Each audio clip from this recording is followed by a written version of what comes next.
ఇంకోటి మేడం, మీరు లీగల్ అడ్వకేటర్ కాబట్టి ఈ కార్ రేసింగ్ అనేది తెలంగాణలో సంచలనంగా మారింది. ఈ రోజున ఈడీ ముందడికి కూడా కేటీఆర్ అయితే వెళ్ళారు. ఎలా ఉన్నారు వాళ్ళు? మీ తప్పే చేయలేదు, ప్రపంచ పటంలో హైదరాబాద్ని నిలబెట్టాము, మా మీద కాంగ్రెస్ గవర్నమెంట్ వచ్చిన కాన్సిల్ కావాలనే ఈ తుపాస్ కేసులు పెడతా ఉన్నారు అన్నట్టు కూడా చెప్తా ఉన్నారు. ఏం చెప్పదలుచుకున్నారు? అసలు చట్టం ఏం చెప్తా ఉంది? చూడండి, ఒక మాట నేను చెప్తాను. ఆయన ఏ తప్పు చేయలేదని చెప్తున్నాడు కదా కేటీఆర్. మరి సుప్రీంకోర్టు దాకా ఎందుకు పోయినాడు? రేవంత్ రెడ్డి గారి కేసు తప్పే అనుకుందాం. For a second we will think that మేము కాంగ్రెస్ పార్టీ పెట్టే కేసులన్నీ కూడా తప్పు అనుకుందాం. 10 ఏండ్లు మీరు దోచుకు తిన్నారు ప్రజల సొమ్మంతా. మరి అవన్నీ కూడా మాకు లెక్కలు చెప్పాలి కదా. ఈ కార్ రేసింగ్లో మరి నీ తప్పు లేనప్పుడు సుప్రీంకోర్టుకి ఎందుకు వెళ్ళినారు? సుప్రీంకోర్టు ఎందుకు చెంపపెట్టు పెట్టింది? ఈడీ ముందు ఎందుకు హాజరు కావాల్సి వస్తుంది? ఏది లేనప్పుడు మిమ్మల్ని ఎందుకు కూర్చొని మాట్లాడుతున్నారు? అది నాకు చెప్పాల్సిందిగా కోరుతున్నాను. ఎందుకంటే మాట్లాడే ముందు తలతోక ఉండాలి కదా. ఈరోజు మేము కేసు పెడితే మరి నువ్వు సుప్రీంకోర్టు దాకా వెళ్ళాల్సిన అవసరం ఏమొచ్చింది? కామ్గా కూర్చోవాల్సింది.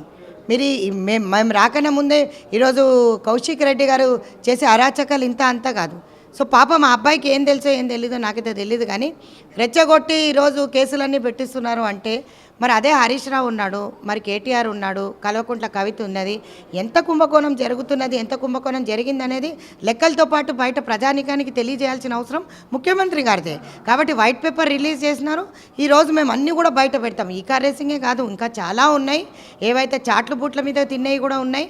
సో అన్నీ హరితహారం పేరు పైన ఎన్ని వేల కోట్ల కుంభకోణం జరిగిందో, లక్షల వేల కుంభకోణం ప్రజల సొమ్ము దోచుకొని ఈరోజు నాకేం తెలీదు, నేను చాలా శుద్ధపూస అంటే ఎవడు నమ్మడు అని చెప్పి చెప్తున్నాను. ఇంకోటి, పోలీస్ విచారణ చేపట్టేటప్పుడు అంటే మొన్న ఏసీపీ విచారణ జరిగేటప్పుడు తను లాయర్ని తీసుకొని వెళ్తానే వివాదం వచ్చింది. అదే రేవంత్ రెడ్డి తను ఓటుకు నోటు కేసు అప్పుడు కూడా లాయర్లను తీసుకొని వెళ్ళాడు. అదే మేము ఇప్పుడు వెళ్తే ఏం తప్పు అన్నట్టు కూడా ప్రశ్నిస్తూ ఉన్నారు కాంగ్రెస్ పార్టీని. ఈ లాయర్ల వివాదం ఏం చెప్పదలుచుకున్నారు?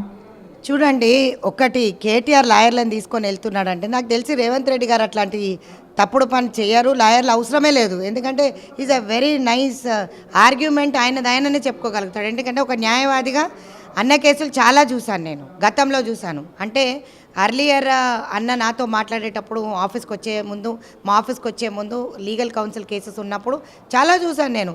వారి తెలివి ముందు నేను అనుకుంటాను లాయర్ల అవసరం లేదని అనుకుంటాను. సో కేటీఆర్కి అవసరము అని అంటే KTR is answerable for every question. ED దగ్గర కానీ సిబిఐ దగ్గర కానీ ఎక్కడ కానీ అని చెప్పి పెద్ద పెద్ద మాటలు మాట్లాడుతున్న ఈ పిట్టల ద్వారా మరి ఎందుకు పోతున్నాడు నాకు అర్థం కావట్లేదు. లాయర్లను తీసుకోవాల్సిన అవసరం ఏముంది? ఆన్సర్ ఇవ్వమని చెప్పి అడుగుతున్నాం. సరే, ఆయనకు సెక్యూరిటీగా తీసుకెళ్తానంటే తీసుకెళ్ళమనండి. దానికి కూడా పర్మిషన్ ఇచ్చింది కదా గవర్నమెంట్, కాదంటలేదు కదా. అంటే మేము అనేది ఏంటంటే సబ్జెక్ట్ నాలెడ్జ్ ఉన్న వాళ్ళు ఎప్పుడు భయపడరు. ఓటు నోటు కేసు అయితే మా అధ్యక్షుడు ఎవరైతే రేవంత్ రెడ్డి గారు ఉన్నారు, మా సీఎం గారు ఖచ్చితంగా ఎదుర్కొంటారు. రాబోయే కాలంలో ఏ అడ్వకేట్లు అవసరం లేదని అనుకుంటారు, కానీ లీగల్ ప్రాసెస్ ఉంటుంది. ఎక్కడైనా లీగల్గా ఇబ్బంది అవుతుందేమో అని వారు ఆలోచించుంటారు. అదేవిధంగా కేటీఆర్ కూడా ఆలోచించుంటాడు. దాంట్లో తప్పు పట్టడానికి అవసరం లేదని నేను అనుకుంటాను. కాకపోతే సామర్థ్యం, ఇప్పుడు నేను ఉన్నాను, ఒక మహిళగా నేను ఆన్సర్ చేయగలుగుతాను ప్రతి క్వశ్చన్. ఒక అడ్వకేట్గా పక్క పెట్టేసేయండి. ఒక మహిళగా మీ ప్రెస్ మిత్రులందరూ కూడా ఎన్ని క్వశ్చన్స్ అడిగినా కూడా నీట్గా ఆన్సర్ చెప్పే కెపాసిటీ నాకుంది. క్లియర్గా నేను ఫిగర్స్తో పాటు ఆన్సర్ చెప్తాను. నాకు అవసరం లేదు, ఐ డోంట్ వాంట్ ఎనీబడి. నేను ఒక పేపర్ కూడా చూసి మాట్లాడాల్సిన అవసరం లేదు, నాకు ఈ పేపర్ చూసి చదువుకోవాల్సిన అవసరం లేదు. ఇప్పుడు నా ఎగ్జిక్యూటివ్ కమిటీ కూడా నేను బ్రహ్మాండంగా తెచ్చానంటే మెంబర్షిప్ డ్రైవ్ పైన తెచ్చాను. సో అది నా సత్తా. So I proved my work, I proved my ability and I'm a BC leader. బీసీలో స్ట్రాంగెస్ట్ ఉమెన్ లీడర్ నేను. కాబట్టి ఒక ముదిరాజ్ సామాజిక వర్గంలో చాలా తక్కువ మంది పైకి వస్తారు. ముదిరాజ్ సామాజిక వర్గం నుంచి చాలామందిని నేను ఎంకరేజ్ చేస్తున్నాను. సో నేనేమంటున్నాను, మాకు ఒక ఛాన్స్ ఇవ్వండి అని అడుగుతున్నాం. ఇందులోనే కాదు, మా చెల్లెండందరూ కూడా మహిళా కాంగ్రెస్లో నామినేటెడ్ పదవుల్లో కూడా ఛాన్స్ ఇవ్వమని చెప్పి మేము గతంలో చెప్పాము.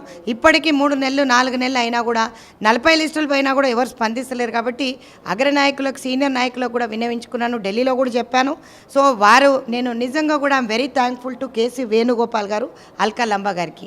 ఎందుకంటే వారిద్దరూ కలిసి అల్కా లంబా గారు నన్ను పుష్ చేస్తూ నా ఆర్గనైజేషన్ ఇన్ఛార్జ్ కేసీ వేణుగోపాల్ గారి దగ్గరికి తీసుకెళ్ళినప్పుడు నేను మొత్తం చెప్పడం జరిగింది. సో వారేమన్నారు, మీ పని మీరు చేసుకుంటూ వెళ్ళండి, మిమ్మల్ని ఎవరు మార్చరు. మీరు సంఘటన అనేది చాలా ఆర్గనైజేషన్ పైకి తీసుకురావాలంటే చాలా కష్టపడాలి. ఆ కష్టం అనేది నువ్వు పడ్డావు కాబట్టి ఆ కష్టానికి సముచితమైన స్థానం ఇచ్చినప్పుడే నిన్ను జరుపుతానని చెప్పి కేసీ గారు చెప్పడం జరిగింది. అది నిజంగా కూడా వారికి చేతులెత్తి నమస్కరిస్తున్నాను.